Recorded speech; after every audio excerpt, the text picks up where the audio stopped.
Sir ಇದೆಲ್ಲದರ ಜೊತೆಗೆ ಮುಂದಿನ ದಿನಗಳಲ್ಲಿ ಅಂದರೆ ಒಂದು ಸಿನಿಮಾದ ಆ, ಏನು ಸಕ್ಸಸ್ ರೇಟ್ ಇತ್ತು ಅದೆಲ್ಲವೂ ಕೂಡ ಅವ್ರು ಕಂಡಿದ್ದರು. ಅದಾದ ನಂತರ ಈ ಒಂದು ಸಿನಿಮಾ ಇಂಡಸ್ಟ್ರಿ ನಂತರ ರಾಜಕಾರಣಕ್ಕೂ ಕೂಡ ದರ್ಶನ್ ಅವರು ಎಂಟ್ರಿ ಕೊಡುವಂತಹ ಆಲೋಚನೆ ಇತ್ತು, ಪ್ಲ್ಯಾನ್ಗಳಿತ್ತು ಅನ್ನುವಂಥದ್ದು ಈ ಹಿಂದೆ ಯಾವತ್ತಾದ್ರು ಚರ್ಚೆ ಆಗಿತ್ತಾ ನಿಮ್ಮ ಜೊತೆಗೆ ಅಂತ?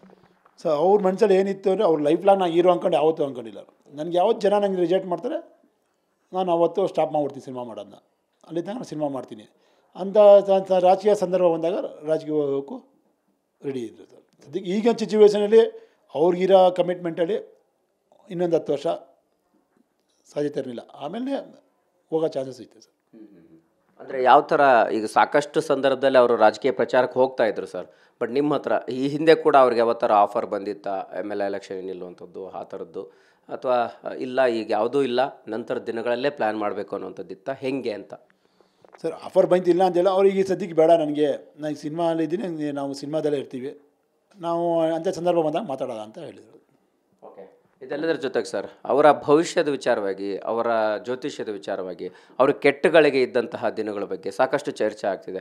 ಆ ಕೆಟ್ಟಗಳಿಗೆ ವಿಚಾರ ಅವರಿಗೆಲ್ಲ ಗೊತ್ತಾಯ್ತಾ? ಜಾತಕದ ವಿಚಾರ ಎಲ್ಲ ನೀವು ಹೇಳಿದ್ರೆ ಹೇಗೆ? ಸರ್ ಹೇಳಿದ್ದು ಇಲ್ಲ ಅಂತ ಹೇಳ್ತಿಲ್ಲ, ಈ ವರ್ಷ ಟೈಮ್ ಸರಿಗಿಲ್ಲ, ಸ್ವಲ್ಪ ಕೇರ್ಫುಲ್ ಆಗಿರು ಅಂತ ಹೇಳಿದ್ದು. ಅವ್ರು ಕೇರ್ಫುಲ್ಲಾಗೇ ಇದ್ದರು, ಏನಾಯ್ತು ನಮಗೂ ಗೊತ್ತಾಗಿಲ್ಲ ಸರ್. ಅವ್ರಿಗೂ ಕೂಡ ಗಮನಕ್ಕಿತ್ತು ಸರ್. ಗಮನಕ್ಕೆ ಸಂದರ್ಭಗಳಲ್ಲಿ ಹೆಂಗೆ ಅದನ್ನ ನಿಭಾಯಿಸೋ ಕೆಲಸ ಮಾಡ್ತಾಯಿದ್ರು ಅಂತ ಸರ್ ಅವರು ಮೇಂಟೆನೆನ್ಸಲ್ಲಿ ಫಿಕ್ಸ್ ಆಗ್ಬಿಟ್ರೆ ಅವರು ಅದನ್ನು ಕಂಟ್ರೋಲಿಂಗ್ ಮಾಡ್ತಾರೆ. ಈಗ ಏನೇ ನಾವು ಒಂದು ಮೈಂಡ್ರೆ ಅದು ಮೇಂಟೈನ್ ಕಂಟ್ರೋಲಿಂಗ್ ಇರ್ತಾರೆ.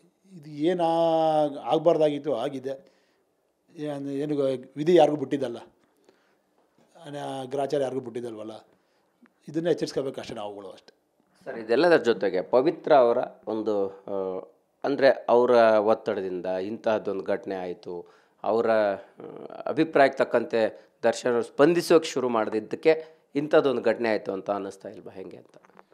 ಸರಿ, ಆ ವಿಚಾರವಾಗಿ ನಾನು ಮಾತಾಡೋಕ್ಕೆ ಇಷ್ಟಪಡೋದಿಲ್ಲ. ನನಗೆ ಗೊತ್ತಿಲ್ಲದ ವಿಚಾರ ನಾನು ಮಾತಾಡೋಕ್ಕೂ ಹೋಗೋದಿಲ್ಲ. ಯಾಕಂದರೆ ಇದು ಕಾನೂನು ರೀತಿಯಲ್ಲಿ ಇರಬೇಕಾದ್ರೆ ನಾನು ಏನೋ ಕಾನೂನಲ್ಲಿ ಏನಾಗಿದೆ ಅನ್ನೋದು ಸತ್ಯಾಸತ್ಯಾಂಶ ನಮಗೇನೂ ಗೊತ್ತಿಲ್ಲ.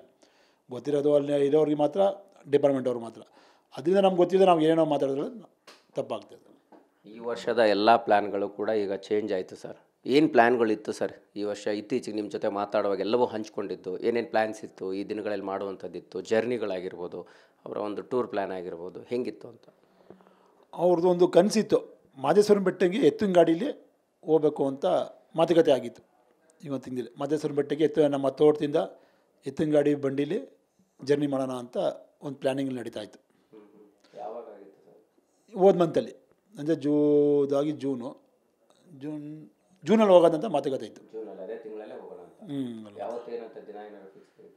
ಅಂದ್ಕೊಂಡಿದ್ದು ಒಂದು ಅದೆಲ್ಲ ಒಂಚೂರು ಪರ್ಮಿಷನ್ಗೆ ಹಾಕೋ ಒಂದು ಪ್ಲ್ಯಾನ್ ಮಾಡಿ, ಯಾಕಂದರೆ ನಮ್ಮ ಹಿಂದೆ ಜನ ಯಾರು ಬೇಕಾದ್ರೂ ಬರ್ಬೋದು ಎತ್ತಿನ ಗಾಡಿಗೆ ಅಂತ ಅವಕಾಶ ಇತ್ತು. ಎತ್ತಿನ ಗಾಡಿ ಕಟ್ಕೊಂಡು ಯಾರು ಬೇಕಾದ್ರೂ ಬರ್ಬೋದು ಅನ್ನೋ ಅವಕಾಶ ಇತ್ತು. ಅದೊಂದು ಪ್ಲ್ಯಾನಿಂಗು ಪರ್ಮಿಷನ್ಗೆಲ್ಲ ಒಂದು ಪ್ಲ್ಯಾನಿಂಗ್ ಮಾಡಿ ಎಲ್ಲೆಲ್ಲಿ ಊಟದ ವ್ಯವಸ್ಥೆ ಆಗಬೇಕು ಅದೆಲ್ಲ ಮಾಡೋಕ್ಕೆ ಅಂತ ಪ್ಲ್ಯಾನಿಂಗ್ ಮಾತುಕತೆ ಆಗಿದೆ ಸರ್. ಎಲ್ಲಿಂದ ಎಲ್ಲಿಗೆ ಸರ್? ಸರ್ ನಮ್ಮ ನರಸೀಪುರ ತೋಟದಿಂದ ಮಾದೇಶ್ವರನ ಬೆಟ್ಟ ತನಕ, ಫುಲ್ ಬೆಟ್ಟದ ಮೇಲೆ ತನಕ. ಅದಾದ ನಂತರ ಮತ್ತೆ ಬೇರೆ ಅದಾದಮೇಲೆ ಅಷ್ಟು ಮಾತಾಯ್ತು, ಅಷ್ಟು ಡೆವಿಲ್ ಶೂಟಿಂಗ್ ಶುರು ಆಯಿತು. ಸೊ ಈ ಕಡೆ ಬಂದರು, ಮಾತುಕತೆ ನಡೀತಿತ್ತು. ಅಷ್ಟರಲ್ಲಿ ಇದೆಲ್ಲ ನಡೀತು ಸರ್. ಅಷ್ಟೇ ಫೈನಲಿ ಇಡೀ ಒಂದು ಪ್ರಕರಣ ಅಂದರೆ ಅದರಲ್ಲೂ ದರ್ಶನ್ ಅವರಿರುವಂಥದ್ದು ಸಹಜವಾಗಿ ಬೇರೆ ಬೇರೆ ರೀತಿಯ ಚರ್ಚೆ ಕಾರಣ ಆಗಿದೆ. ಜೈಲಲ್ಲಿ ಫೈನಲಿ ಅರ್ಧ ಗಂಟೆಗಳ ಮಾತುಕತೆಯಲ್ಲಿ ನೀವು ಕಂಡಂಗೆ ದರ್ಶನ್ ಲೈಫ್ ಹೆಂಗೆ ಲೀಡ್ ಮಾಡ್ತಾ ಇದ್ದಾರೆ ಸರ್? ಗೋಡೆ ಮಧ್ಯೆ ಕಾಲ ಕಳಿಬೇಕು ಅಂದರೆ ತುಂಬ ಕಷ್ಟನೇ ಇದೆ. ಯಾಕೆಂದ್ರೆ ನಾವು ಒಂದು 2 hours ಒಂದು ಕಡೆ ಕೂತ್ಕೊಳ್ಳೋಕ್ಕೆ ನಮ್ಮ ಕೈಲಿ ಆಗಲ್ಲ. ಈಗ ನಾವು ಸುಮ್ಮನೆ ಈಗ ನಾವು ಇತ್ತೀಚೆಗೆ ನೋಡ್ತಾ ಇದ್ದೀವಿ, ಈ ಆಕ್ಸಿಡೆಂಟ್ ಎಲ್ಲ ಆಗ್ತಿರೋದು ಇತ್ತೀಚಿಂದ ಫೋನಿಂದ. ಈ ಸುಮ್ಮನೆ ಕಾರ್ ಓಡಿಸ್ಬೇಕಾದ್ರೆ, ಡ್ರೈವಿಂಗ್ ಮಾಡಬೇಕಾದ್ರು ಫೋನ್ ನೋಡ್ತಾ ಇರ್ತಾರೆ, 2 wheeler ಹೋಗ್ಬೇಕಾದ್ರೆ ಫೋನ್ ನೋಡ್ತಾ ಇರ್ತಾರೆ. ಈ ಥರ ಎಲ್ಲ ಇದ್ದಿದ್ದಲ್ಲಿ ಅಲ್ಲಿ ಗೋಡೆ ಮಧ್ಯೆ ಯಾಕಂದ್ರೆ ಅಲ್ಲಿ ಏನೂ ಸಂಪರ್ಕ ಇಲ್ಲ, ಯಾವುದೇ ರೀತಿ ಫೋನ್ ಆಗಲಿ ಏನಾಗಲಿ ಏನೂ ಇಲ್ಲ. ಗೋಡೆ ಮಧ್ಯೆ ಕಾಲ ಕಳಿಬೇಕು ಅನ್ನೋದು ತುಂಬ ಹಿಂಸೆ ಇದೆ ಸರ್. ಅದು ತಂಡದಲ್ಲಿ 4 ಜನ ಏನೋ ಇರಬೇಕು ಸರ್. ಯಾಕಂದ್ರೆ ಅವತ್ತು ಲಾಸ್ಟ್ ಟೈಮ್ ಹೋಗಿದ್ರಲ್ಲ ಅವ್ರ ಜೊತೆ ಅಷ್ಟು ಜನ ಇರಬೇಕು ಸರ್. ಇದು ಆದಷ್ಟು ಬೇಗ ಇದರಿಂದ ಕಾನೂನು ಹೋರಾಟದಿಂದ ಗುಣಮಯದಾಗಿ ಈಚೆ ಬರಲಿ ಅಂತ ಆ ದೇವರು ಚಾಮುಂಡೇಶ್ವರಿ ಪ್ರಾರ್ಥನೆ ಮಾಡ್ಕೊತಾ ಇದ್ದೀವಿ sir. Thank you sir. Thank you.